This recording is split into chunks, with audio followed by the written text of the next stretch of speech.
Hi there, and greetings to everyone seeking and hoping to find the true meaning of life, those sick and tired of this poisonous world, whose soul and spirit are bleeding, and of the emptiness and futility of this materialistic civilization.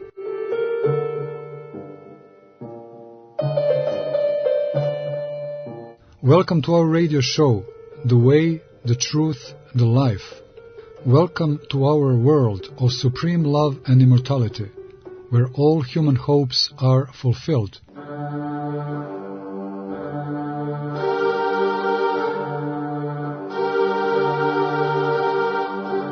Welcome to the world of Orthodox Christian spirituality, a world now unknown to the West, which once had the key, but lost it a long time ago, the key that has an answer to every question.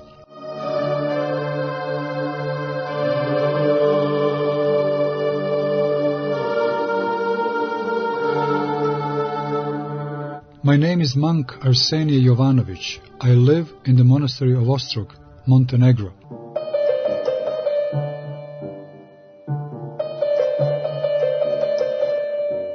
It is never too easy to talk on spiritual issues, especially when it has to be in foreign language, which is English to me.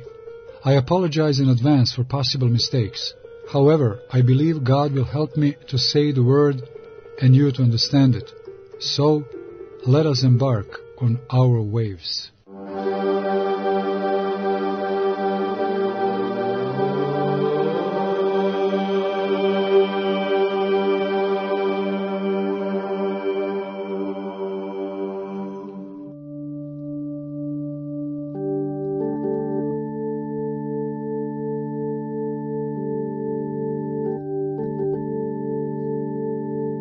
Good evening, dear listeners, dear brothers and sisters, and all of you who are listening to our radio show, The Truth, the Way, and the Life, on our Radio Svetigora, official radio of Metropolitan of Montenegro and the Seacoast. Tonight we will listen a lecture of mine given during my stay in Australia last December and January, during the Christmas feast days. And this lecture was given in Russian Orthodox convent nearby Sydney, and it was a seminary of Russian Orthodox youth in Australia. It was some kind of spiritual retreat, and I was there for the last day of this retreat, and it was given in front of, I don't remember, about maybe 100 young men and girls, and it was, well, we will see what was it all about, and it will be divided on two halves, again, like last time. First half tonight will be my speech, and then the second half will be broadcasted next. It will be next Friday, and the second half will be questions and answers. Questions were posed from audience, and I was giving answers, and the reason we are dividing this in two parts is exactly because of the second part, questions and answers, were also almost like the lecture. So tonight you will listen the lecture given to the Orthodox Russian youth in Australia, in Sydney, and next Friday there will be questions and answers. Thank you, and I hope you will enjoy.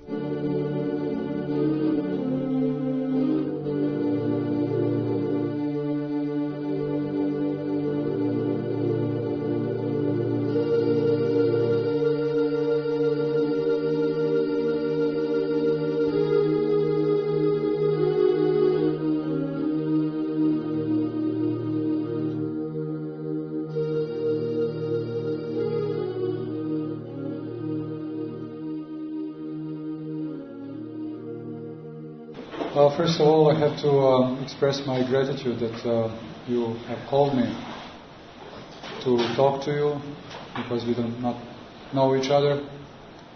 And secondly, I have to, on the first place, to apologize for my bad English. Since I have lived in the United States more than 20 years ago, and my English is New York street English. It's not English from books. And my life is New York street life and Belgrade street life. And all over, but only street life. Although I was a good boy, let's say, and I was obedient to my parents as much as it was possible to me in those years. And I was studying. I finished university. My secular profession is dentist, although I never worked as a dentist because I always loved art, and I wanted to be a painter, an artist. So when I finished my high school, I told this to my parents. I would like to go to art academy, and my father said, "No way." He said, "You can always paint and draw and whatever you want, but you should have to finish something concretely." And since they were in medical profession, I have decided to go to dentistry, since it was still a communist period in Serbia, and you couldn't be private in any way, and I always wanted to be free. Freedom was always very important to me. So I said to myself, well, I'm not going to be a medical doctor because you cannot be private. But at that time, the private dentists started to appear in Serbia and in Belgrade. So that's how I have decided to do that. Although, in the meantime, I was going to a school preparing high school kids for art academy. And there I had my own world. I had models, I had clay. I didn't go for painting, but for clay modeling, to be a sculptor. And in those early days of my youth, always searching for a higher meaning of life, but unfortunately living in communism, we didn't have a real open approach to Orthodox Church. Although it was not that suppressed like in Russia or Romania or Bulgaria, it was kind of soft communism, but which was even more dangerous. Because they say, well, you can travel, you can go here and there, you can see the world, you're not confined in small Yugoslavia. And it was giving us idea that we are free, that we belong to the world, but the whole thing was that we were out of church. And since I was always looking for a higher meaning of life, I was always convinced that there must be something else than this body, and this is what we can see around us. So art for me was kind of religion, but it was not enough. So since it was not enough, I started to look around where I can find more deeper or more higher meaning of life. And not, when I say meaning of life, it sounds more philosophically, but to find inner peace, inner joy. Because very soon I stopped to be a child when I was 12. And when we were children, we still have this connection to the source of life, source of joy, source of happiness. It comes from the creator of the universe. He is the supreme source of power of life. And so since I was cut off when I was 12, and how it happened. So when we are children, we are in connection with the Holy Spirit. God takes care of us because we are not yet mature. We are not. We don't have freedom. I mean, we do have freedom, but we are still innocent. So when you are innocent, God takes care of you, and we can be innocent until a very old age. Unfortunately, I left this early age, which was innocent and full of joy of life, And I stopped to be a child when I was 12 because I stopped being obedient to my parents. To be obedient means to be innocent, to be led by somebody else who takes care of you, who loves you, who wants to help you to be fulfilled person, to be a person that is integral, to be complete. Unfortunately, today we see that we are letting children to do what they want. So they can even accuse their parents to the government, to the police. And this way they are cut off from this source of energy. They are cut off and they are given this false freedom. So in those times, which were, like let's say, more than 30 years ago, but the conditions were very similar. Like today, it was given to us from the Western music and Western movies, Hollywood and rock and roll coming from England and United States.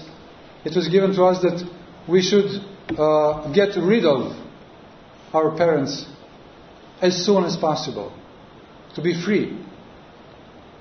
And so immediately when that happened, we were cut from this source of joy. We were cut from, of course, we were not in church, but the family who loves you, family who is normal, family who knows, which knows what is really true meaning of life. It's like a small church, although we were not churchgoers. My parents were not communists, but they were product of communist system, because the church was expelled from the society. And when I was 12 years old, I stopped being child because I stopped being shy. We were not shy anymore. We were bold. We wanted to do whatever we wanted to. So when we cut ourselves from this source of energy, which is Holy Spirit, we felt something is wrong. All of a sudden, something was missing. There was no joy anymore. There was not this magic when we get together. Our secret life was there and our imagination was there. We lost that. We felt something is missing. This emptiness started to grow in our hearts more and more. We didn't know what's going on. But still, we didn't go back to ask our parents what happened with us. We were going more and more far away from our families. We found ourselves on the streets, going to nightclubs, discotheques, rock concerts, thinking that this is giving us freedom and fulfillment. But we were going far away more and more from the source of joy, which was lost. And we couldn't stand this any longer, because human soul and heart has to be fed by something higher, not with this world. And so since that happened, and it continued to last for a few years more, when we basically finished our elementary school, when we were 14, 15, we couldn't stand this emptiness in ourselves anymore. And of course, the first thing that came to us from this perverted society were narcotics.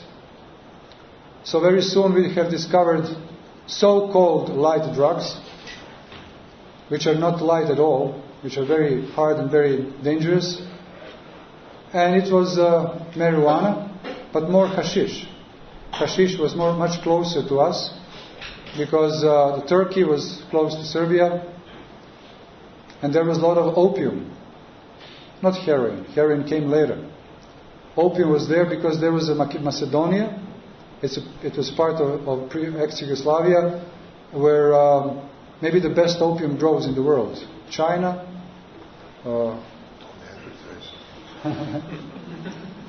I have to say, what is it all about? And so the thing is that we entered this life, this world of narcotics. And besides that, we have discovered our religion. So since a human being needs to be religious, homo religiosus in Latin, not homo sapiens. Homo sapiens is something, sapientia in Latin means to be clever. So since Mr. Darwin, Englishman, like English people, they went away from Britain and they wanted to colonize the world. This greediness that comes from that island is immense. So when they went to Africa or to Australia, they have seen black people. And they came to the idea that they are some kind of half animals. And from that point they decided that they are humans, they are homo sapiens, clever people, wise people, real people, and those people are like animals. And even today they think this way, although they hide it. And so since man is basically homo religiosus, the man who needs higher meaning of life, needs religion, means reconnection with Lord. Religion means ligatura. Religion. Ligatura in Latin means connection. And it means that we were connected long time ago with something. We were connected with the source of life, with the creator of the universe. But we were disconnected at one moment in the past. And religion is something that reconnects us. Which means again. So we always need to reconnect ourselves back where we fell off. And since we didn't have real religion, since we didn't have real connection with a real source of life, we have discovered another religion for us, which was rock and roll. And in those times we had a lot of rock bands basically from England and United States coming to communist Yugoslavia. And we thought this is the fulfillment of all our hopes and needs. And we went deep into this new religion. And very soon we thought maybe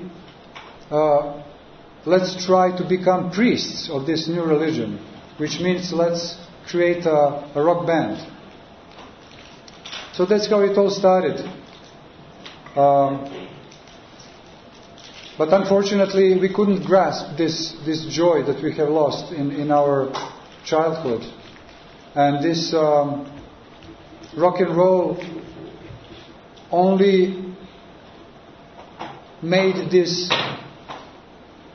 emptiness more profound, more heavy, more deep. And we were going more and more into this kind of life, having very soon premature sex, drugs,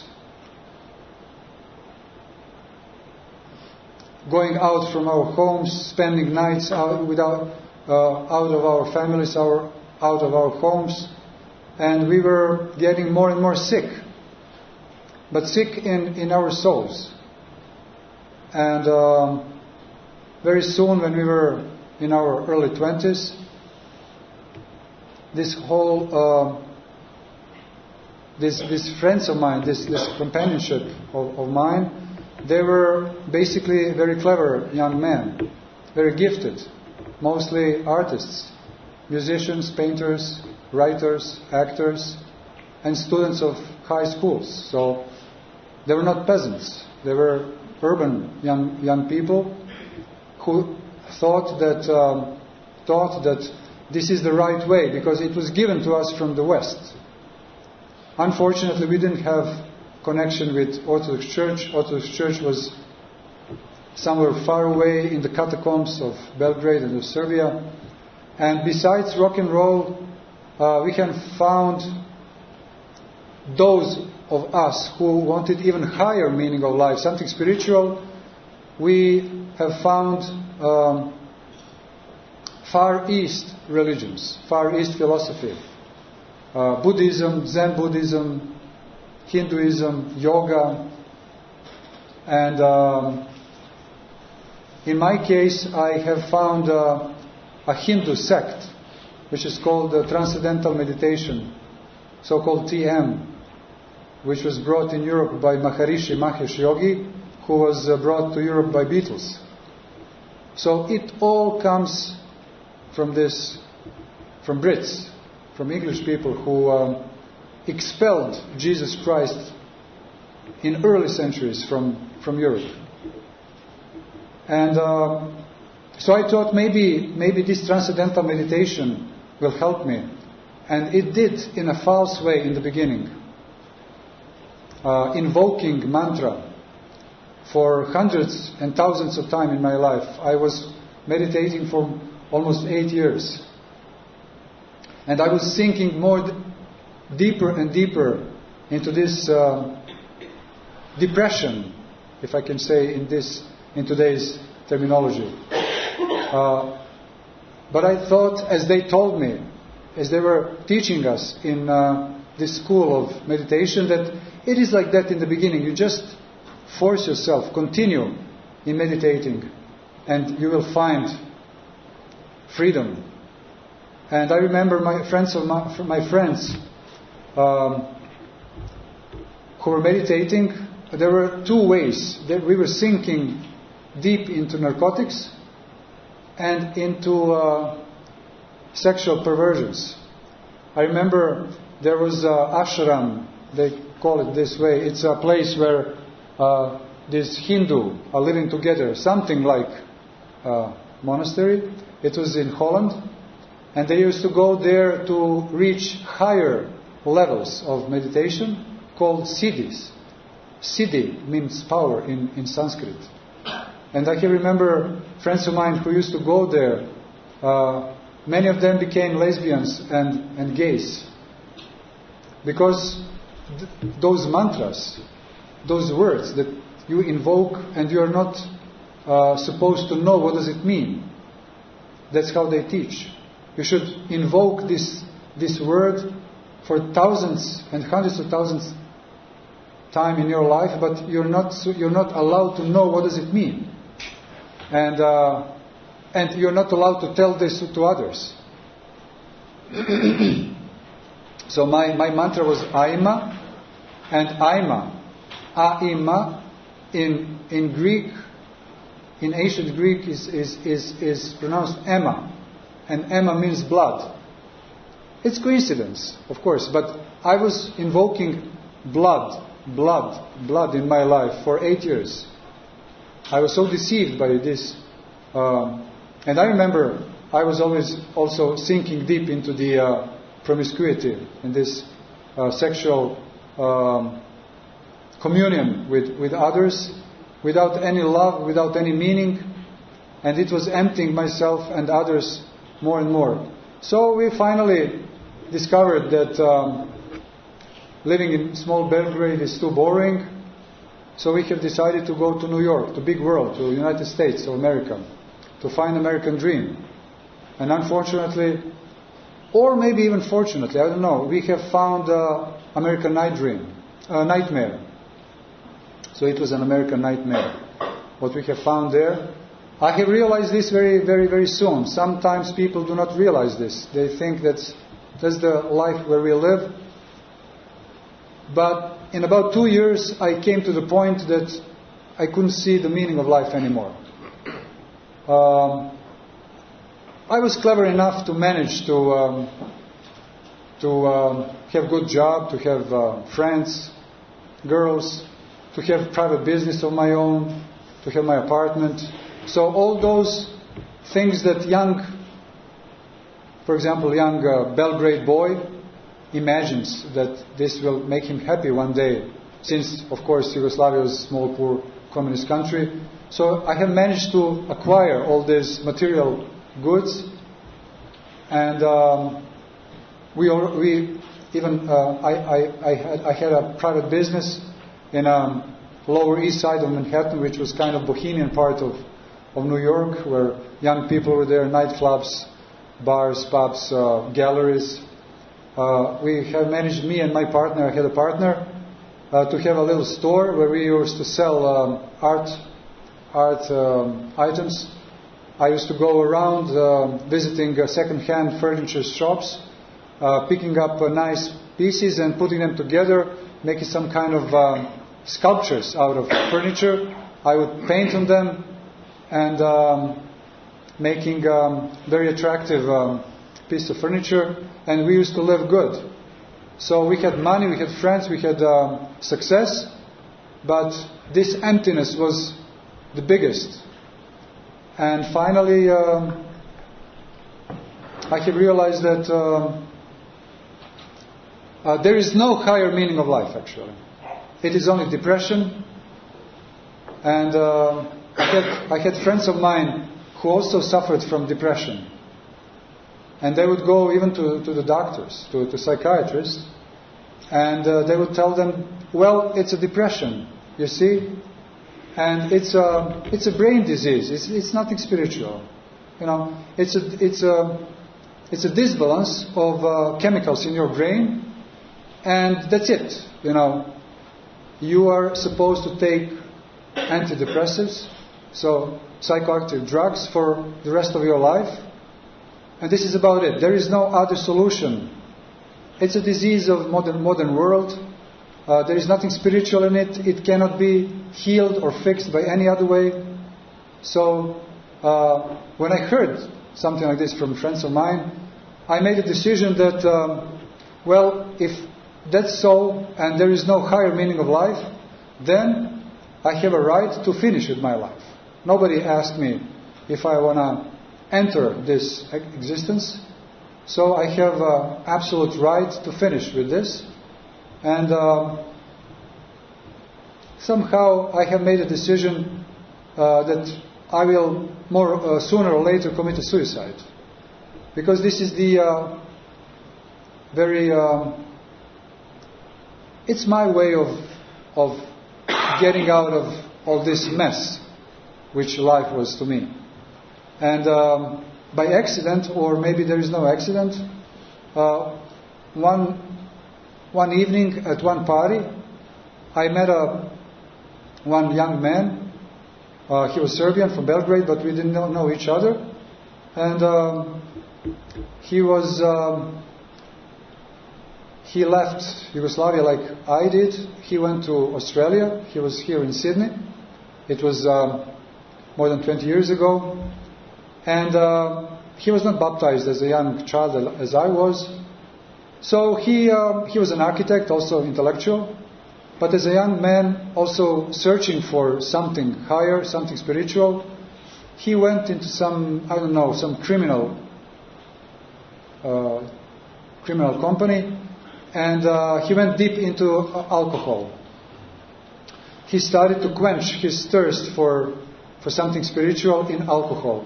And he became heavy alcoholic, like it is very common in this country or in every today's country or Western world. And by God's providence, he met some Romanian people, not Serbs, not Russians, not Greek, and he went. They have seen what is going on with him, and they told him, "Come with us, come with us to the Holy Liturgy. We are sure it can help you." And he said, "Okay, I have nothing to lose."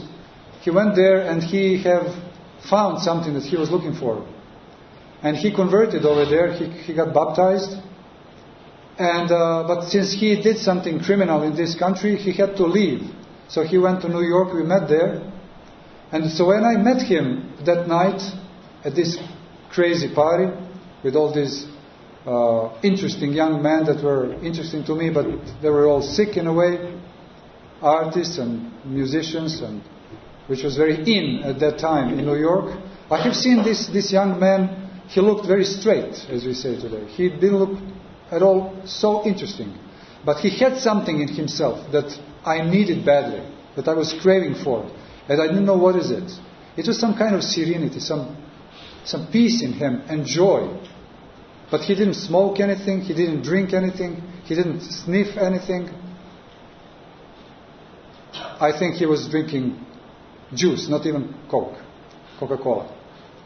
So, of course, it was not decent for me to approach him and to ask about his life philosophy that time. But I waited for about 10 days. We were meeting each other in the meantime. So one evening when I was at his place, when we were drinking tea, I asked him, what is it all about? What do you do in your life? Because I was sure, from my point of view at that time, that he had found some special, new, or even more some secret Far East meditation that we didn't know before. And but he told me, maybe you will be disappointed. I'm an Orthodox Christian. I was baptized. Now we are in the period of Great Lent.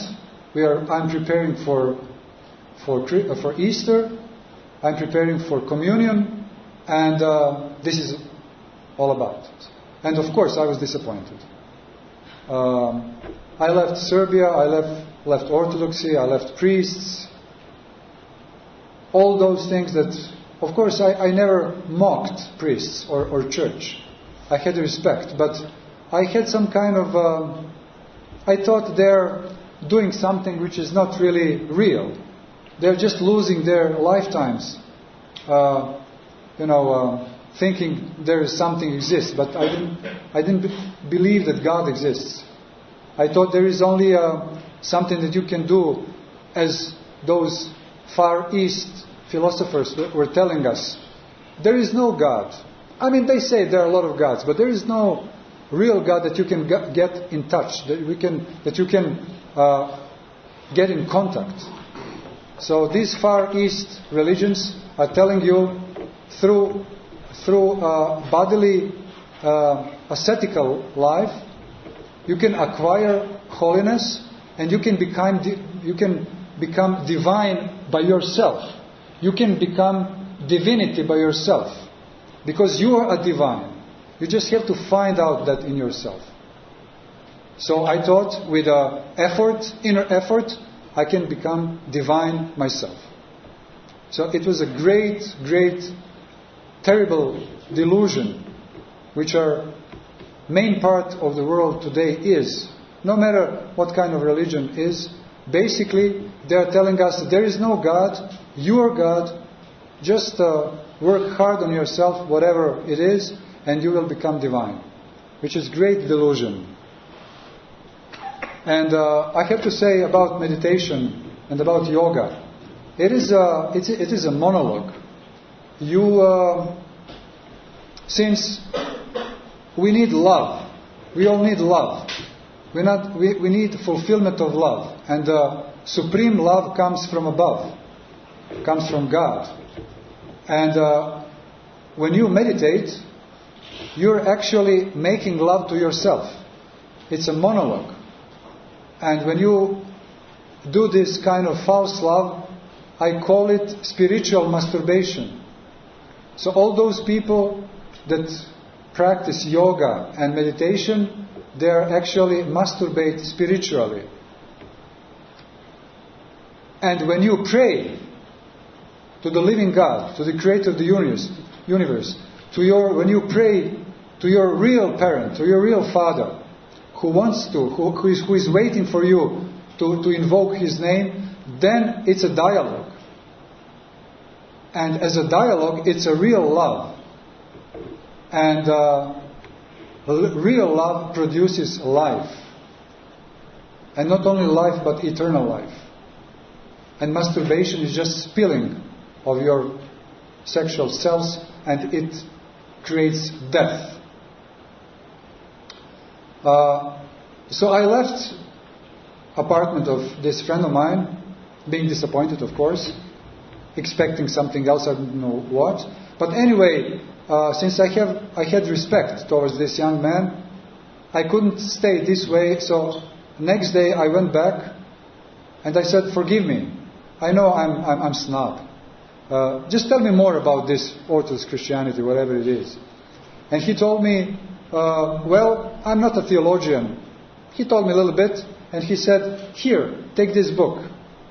And this book was extremely important in my life. This book was written by a Russian saint from the medieval age. He was called Nil Sorsky, from river Sora in Russia. I don't know exactly where it is. But the thing is that he was a monk on Mount Athos in Greece.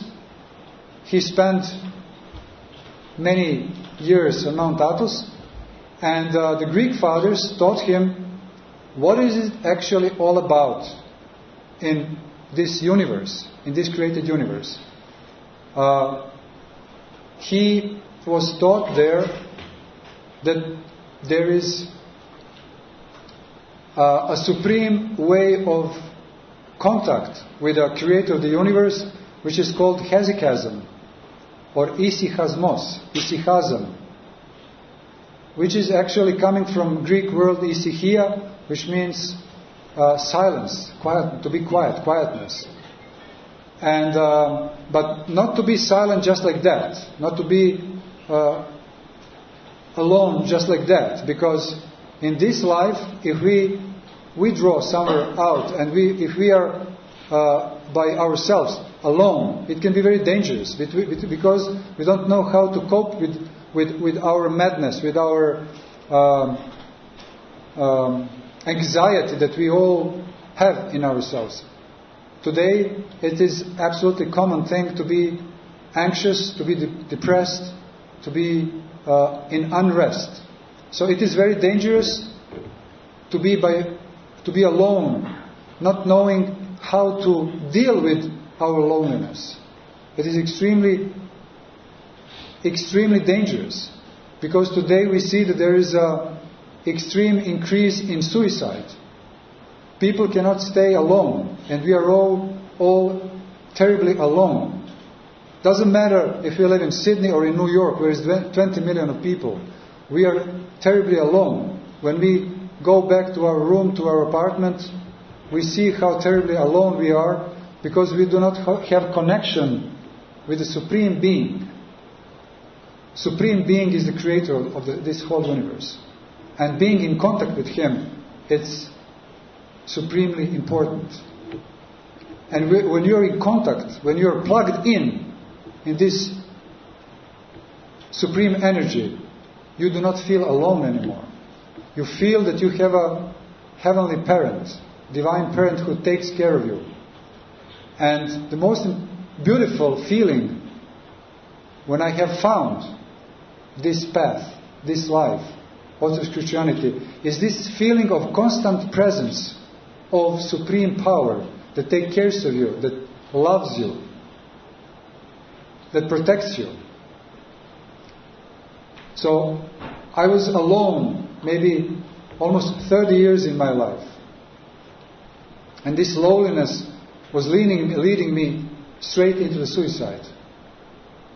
So when I have taken this book with me to my apartment,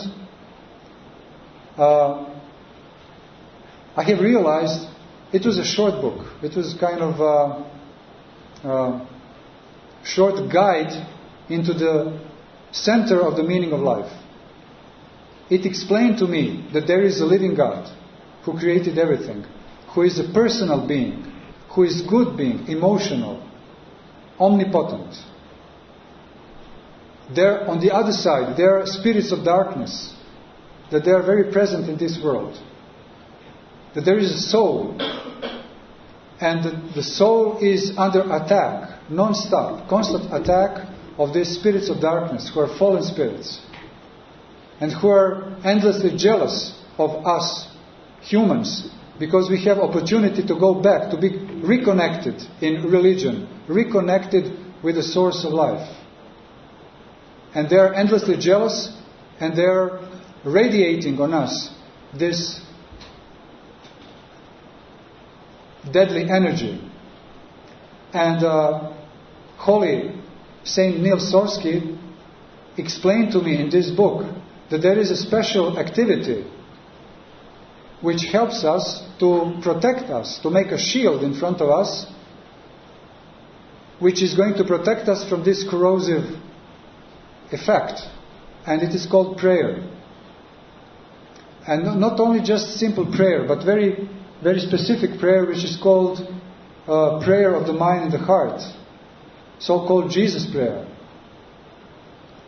Lord Jesus Christ, Son of God, have mercy on me, a sinner. Isuse, Gospode Isuse Hriste, Sine Božji, pomiluj me.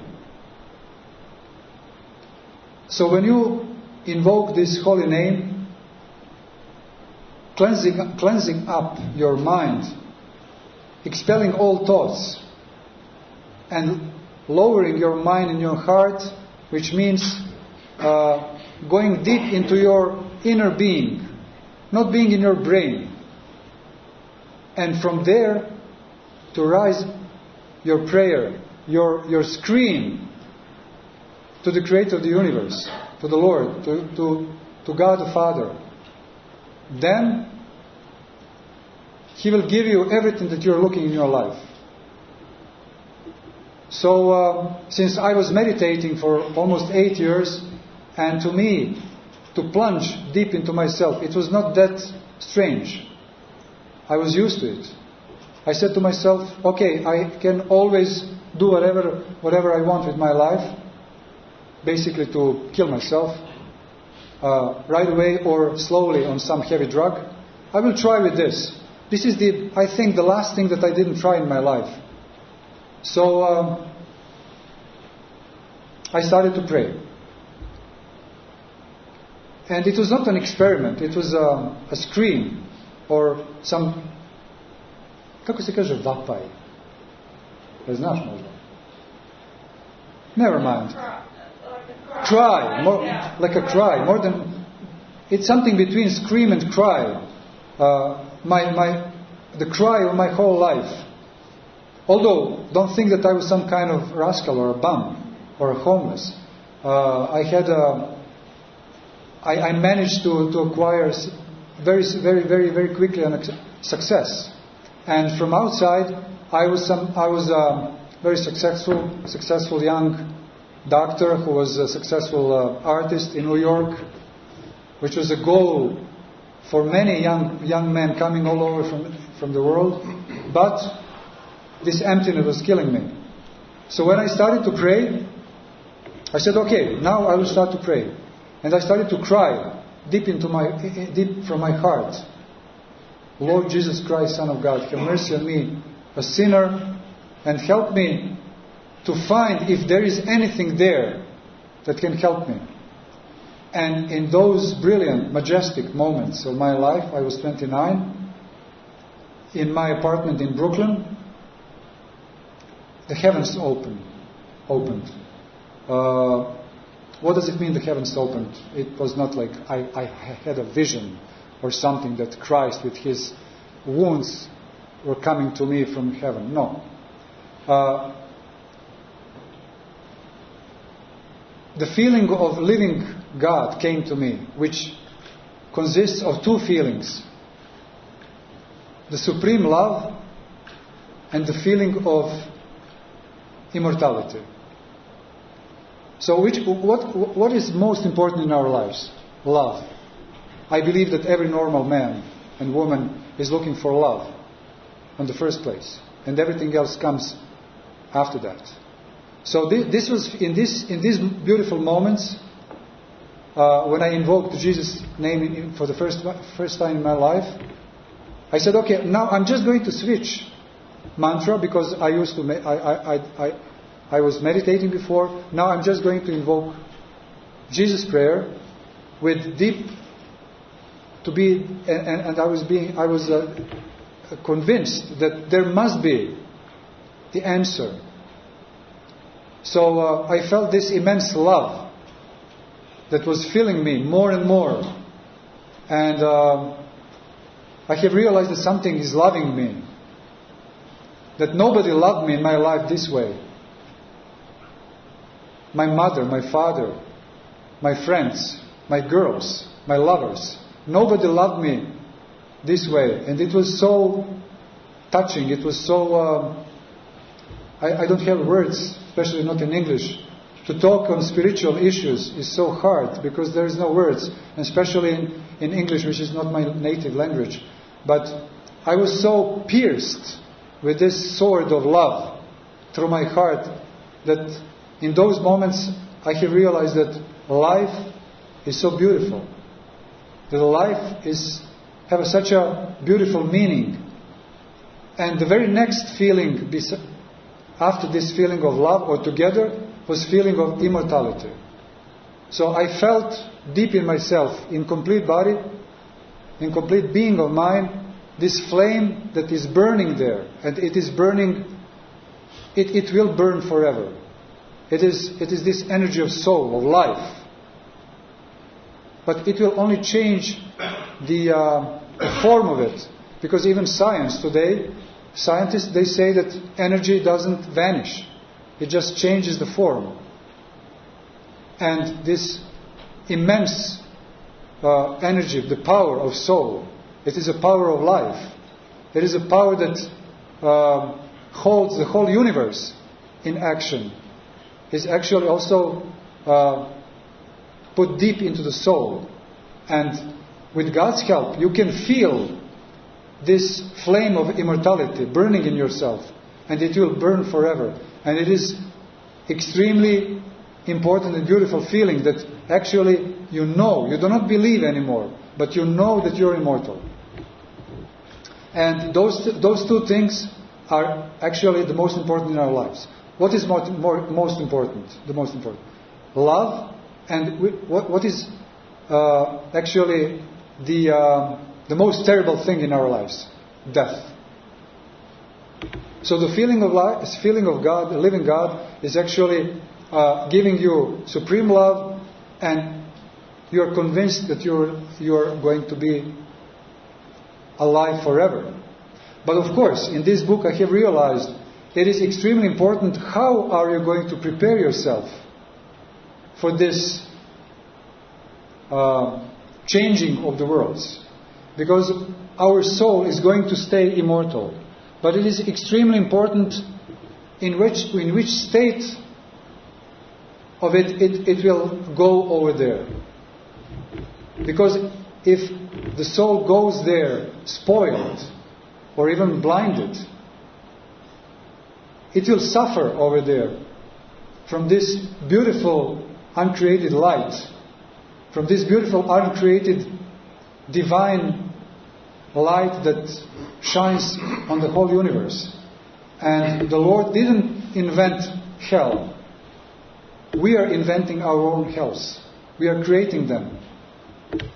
So when we plunge deep and give ourselves to certain passions, or when I say passion, I have realized in English, passion even has a positive connotation. Passion is something, it's suffering, actually. Obsession, lust. When we give ourselves to certain lust, to certain slavery of something, we are blinding our soul. We are degenerating our souls. Because the soul, deep into it, has this eye, which is called spirit, or deep heart, which is actually a sense that we sense divine things. It's not like a... Kako se kaže čula? Senses. Yeah, senses. We have these bodily senses that we are feeling actually this outer world. But deep in our souls and our hearts, we have this spiritual sense for spiritual realms. And it's deep in our soul. So when we live the life which is common in today's world, where there is no even idea of God anymore and Supreme Being, we are spoiling, we are blinding this eye of our souls. And when we die one day, when our body dies, so when we go in another realm, this eye will be blinded and it will suffer from this immense light, which is God Himself, which is expecting us. So it is extremely important to prepare ourselves, to prepare our spirits, our souls for this encounter. And in today's world we see everything is going against this holy science. Because Holy Fathers and Church and I myself have realized that Orthodox Christianity is the supreme science and supreme art. Because you're making, I myself, I'm an artist, and I was always aspiring to create perfect piece of art. But the main goal of all of us is to make perfect piece of art, but of ourselves. To make your soul a perfect crystal that can accept this ray of uncreated light.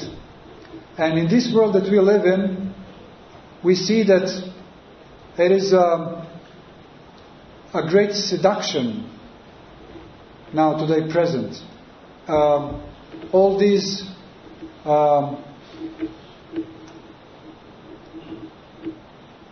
things from this world are lurking, and we are seduced all the time. We are seduced.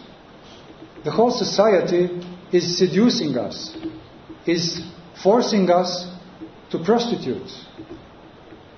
We are fornicating with the life around us, with the world. It is a false love. We are making love with this world instead of making love with the Creator of the universe, our supreme lover, and His Son, Jesus Christ. And when I say making love, it sounds ugly, because we know what does it mean in this world. But real prayer, real contact with living God is actually a loving contact. Real prayer, deep prayer, is actually a loving communion, love communion with our supreme parent. And we see today that we live in a secular society. There is no question of, is there something above there? We believe that the only true is what science tells us. And we see how impotent we are, because we do not have this power anymore. And I see, especially here in Australia, especially in Brisbane, where I came from yesterday, a lot of young people are doing tattoos. They are tattooing themselves. A lot of young people are really making these tattoos. And where does tattoo come from? First tattoos were made in those tribal societies. In Africa, in here or wherever, South America. Because man is always aware that there is another powers that he doesn't have control of. And he needs somehow to make them, to ask for mercy from diseases, from weather changes, and they believe that if they do certain signs on their bodies, that those signs will protect them from those spirits. And man was always aware that there are spirits in this world, and that we have somehow to make them to be merciful to us. So it comes from powerlessness of our beings. So today people also feel this powerlessness, this weakness, and probably not being aware of it, and being extremely impotent. We are extremely all impotent today. We don't have this power. They're poor then. They're putting those tattoos, being so empty and poor, suffering from spiritual poverty, and they believe when they put this tattoo that they will have some strength, and also from deep need for beauty. We all need to be surrounded with beauty, and we see here in this society everything is so on the high level of aesthetics, aesthetized. Everything is aesthetized. Everything is beautified, if I can say this in English this way. But man needs beauty. He needs to be beautiful something. But he doesn't know how to beautify his soul. The supreme beauty comes from spiritual world. And not knowing that, we are poor us trying to make our outer look, our cities, our streets, our homes, our bodies to be, adorned. It's a false cosmetics. We need divine cosmetics to adorn our inner being with this supreme beauty which comes from the Holy Spirit. So we see this poor young man really in this supreme ugliness. When you see this, it looks like some kind of disease on their bodies. And also all these piercings. This is all coming from tribal, from these early societies. And now we have discovered Christianity. We have discovered real meaning of life. But then again, we are going back. We are going away from Christianity, and we are going back to pagan times. Again, looking for protection from some kind of spirits, and we do not know that this way we are only getting in contact with the spirits of darkness. And we can see in today's society, even young children are taking psychoactive drugs. We see that today is present this society is trying to destroy the family, which is extremely important to them, because they need an army of brainwashed, cheap workers, people who are not going to think what is it all about. So that's why children are going into the schools as early as possible, so that parents are very busy, mothers are not mothers anymore, they have to work hard.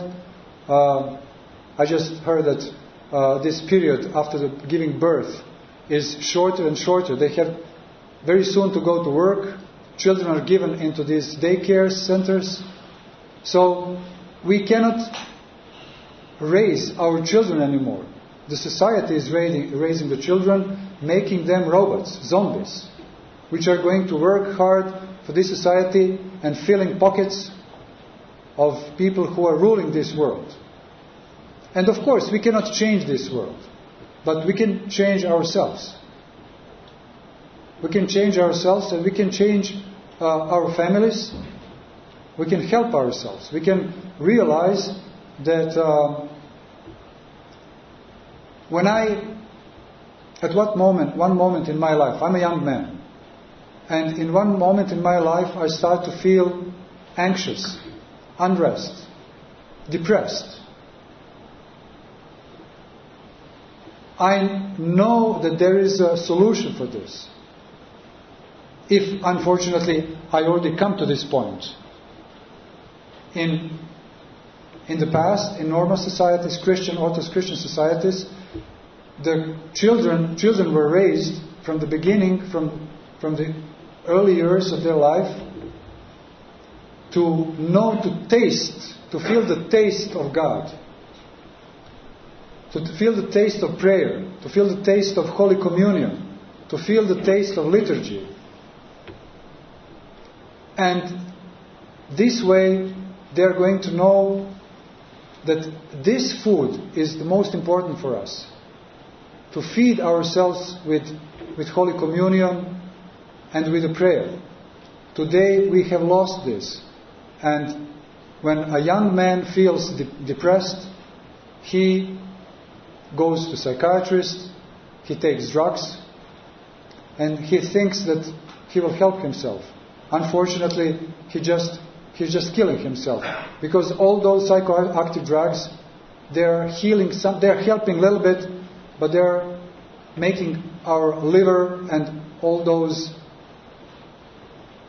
the metabolism is spoiled, it's degenerated. And but even if you do not go to psychiatrist, we are waiting. I just have heard that here you cannot go and drink, to buy drink and go to nightclubs where you can have an alcoholic drink before you're 18. And from outside it looks good. It looks like, it's good for children, for young people. But it's not good because it is not explained to them why it is not good to drink. It is just forbidden. And when something is forbidden, it is always attractive for us. So, when he becomes 18, he cannot wait to go to nightclub, to pub, and to get drunk, because he thinks, now I'm mature, I'm a real man, I'm adult. And now we see during the weekends young people drunk early in the mornings, laying down all over, in their vomit all around them, thinking that this is the way to live. And we see that the whole society actually is giving blessing to this. Just be hardworking, go to job and do whatever you want after that. And it is a terrible thing that we see that young children are taking drugs.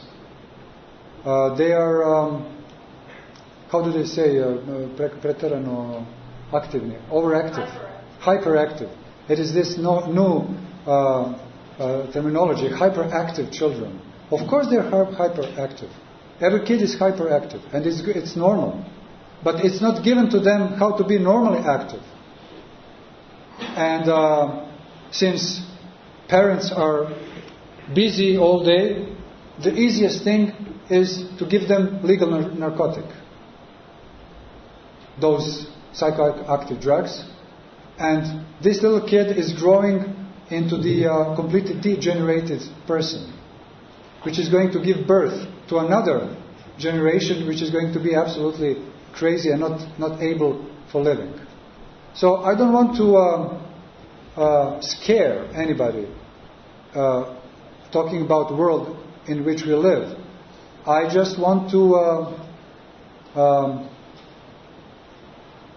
kako se kaže, opomenuti, to warn, to remind, to warn that there is a way, there is a perfect way how to protect ourselves, how to have healthy family, how to have healthy children, and how to live this life in a real good manner. And it is only in the church. Of course, it is now it's very when you say to somebody, I'm going to church, they're going to laugh to you. But you know, we in Serbian, we say, who is laughing the last, his laughter is the sweetest. You know, let them laugh today. Let them laugh today to you if you go to the church, if you do not want to go to a premature sex or whatever. Just let them laugh. But your laughter will be the sweetest. One day, when you become, we have to be 30, 40, 50, 60, 70, 80 years old. And every age is beautiful. If we go slowly, as it should be. Today, young men, they want to acquire everything right now. And they burn themselves. They want this freedom. What is freedom? Today's world is like you have a sheepfold with sheep in there, and then from the forest, from the nearby forest comes wolf. And he comes to the nearest sheep and he says, "What are you doing there? You're so confined there. You don't have freedom. Come out. Be free." And of course, we know what happens. And it's the same thing like with a young plant. We need to cover, to protect her, protect it. We have to, it has to be tied up for a certain period of time. And it is not that freedom is taken out of it. It is just protection. So that's why we have to be protected and tied up for a certain period of our youth from our parents, because they want good to us. If we want to break up these ties, we are going to suffer greatly. So it is great wisdom to be obedient to our elders, to our priests, to our parents, to elder people that we know that they intend good to us. They want us to be sound and normal. And the whole society tells us, do not listen to them. If they don't give you your rights, you have a right to go to the police and to accuse them. Recently I was in Serbian church. We have celebrated the Patron's Day of the church, and there was a lunch after the Holy Liturgy, and there was a lot of people and a lot of children. And there was a bishop, there were 7 or 8 priests, a lot of adults, and it was very nice. It was a solemn, it was a celebration. And at the other part of this hall, there was a bunch of children. They were so terrible, so loud, screaming, jumping. You see, it's something abnormal there. They're so unsatisfied. And parents they're not allowed to tell them, stop that. You know, in my country, they will be beaten for that. And they will be very nice. And they're going to be very nice people one day. But this way, these children are going to be terrible. Terrible. They're not going to have any respect for their wife or for their husband or to anybody. So we have to notice this. We have to scan this and to realize that it is extremely important to be obedient. Out of disobedience of the Supreme Spirit of Light, this whole earth came to be like this, as it is. And but it is not enough only to be cautious, only to go to the Holy Liturgy. It is extremely important. It is the supreme crown of our spiritual Christian life to be present on Holy Liturgy and to take communion. But it is not enough. We have to be plugged into the energy, the source of energy, the source of Holy Spirit. Because we are extremely exhausted, spiritually exhausted. And it is not enough for us to go to the church once a week. It is extremely important to have a prayer room every day. It doesn't have to be too big. Your people in the world. Small prayer room. There is a Saint Isaac the Syrian, one of the greatest holy men of our church. And he said, man, fulfill your small prayer rule and you will be saved. So it means that as a small mobile phones, it works 1 day or 2 days and then it dies. It loses the energy. And we plug it in, and then it works again. So we have to be plugged in every day with a small, modest prayer rule in the morning and in the evening. No matter how big it is extremely important to bless our day in the morning and to bless our evening in the night, having small prayer rule where we are going to be connected, and it will give us protection from this world. Since it is not easy to live in today's world. We see that everything is against humans. And only this way, through life in the church, through reading Holy Fathers, we have to educate ourselves. This is extremely important. Today, thank God, not like 20 or 30 or 40 years ago when we used to live in those communist days. Today we have a lot of Holy Fathers in English, in Serbian, in Russian, and it is extremely important to read this, to see where the truth is. Because this world is teaching us that the truth is somewhere else, and it's a false truth.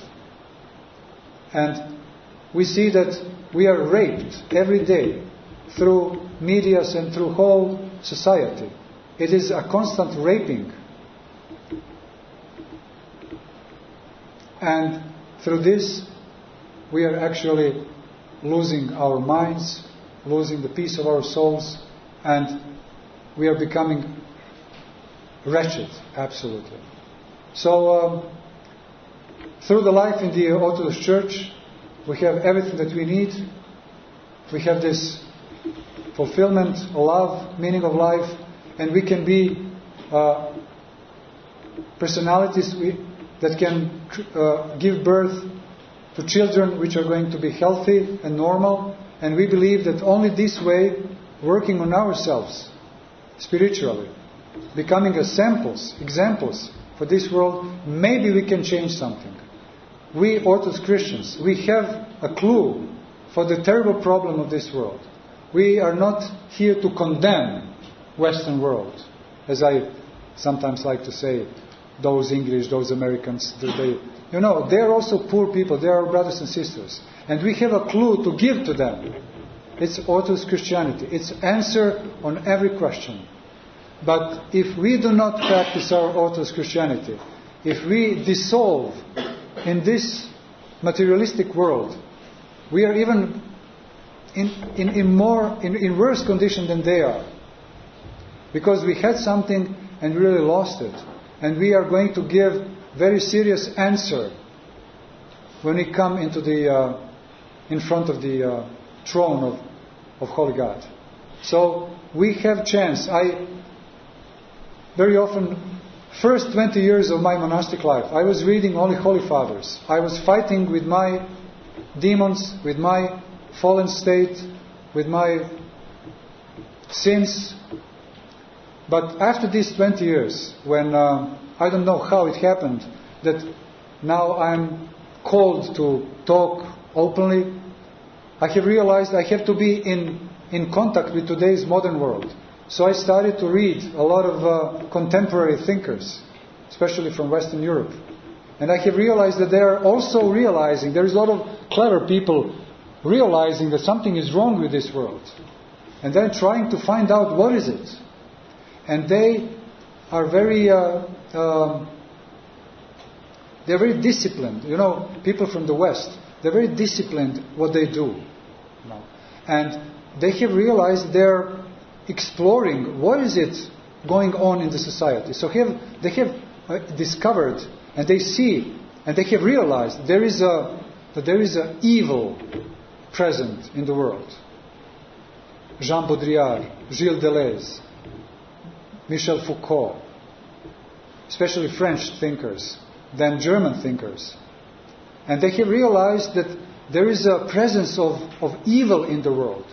And they say that we do not think evil anymore, but evil thinks us, which is kind of a play of the words. But the problem is that they do not see the solution. They realize that there is a being of evil in the world which is killing us, devouring us. But since they're not Christians, they're not Christians at all, and of course they're not Orthodox Christians, they do not see the exit. And they're going to the point of despair. And many of those clever, bright, brilliant minds, they come to the point of despair and they commit suicide. Because they do not see the exit. And we have the exit. we Orthodox Christians, the original Christianity, we were just forced to call this orthodoxy, because in the meantime there happened to be a lot of heresies. But this is original Christianity, and the original, real Christianity is nothing else but supreme psychotherapy. And we all need psychotherapy. Today's world needs psychotherapy, and the supreme psychotherapy and answer of everything is in Orthodox Christianity. And we have the clue. We have this, what they are looking for.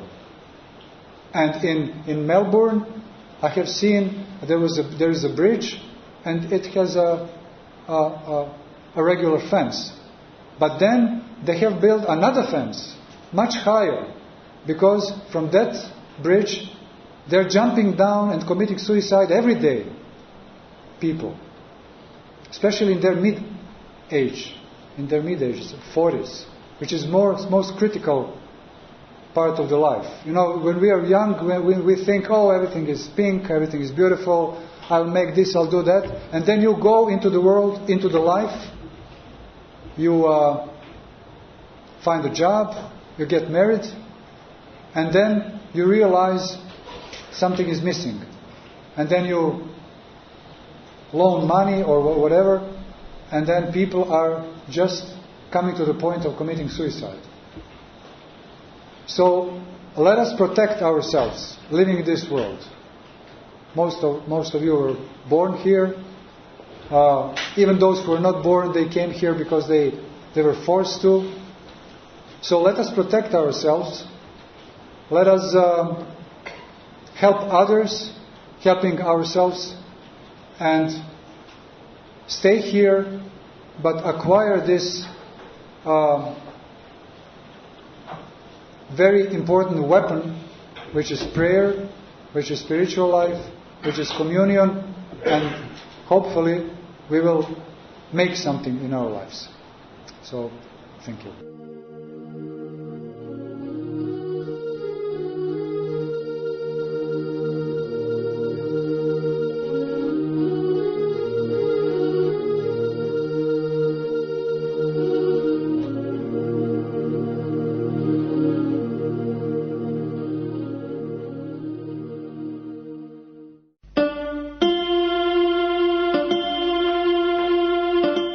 Thank you for listening Radio Svetigora, the radio station of the Serbian Orthodox Church, Diocese of Montenegro and the Seaside.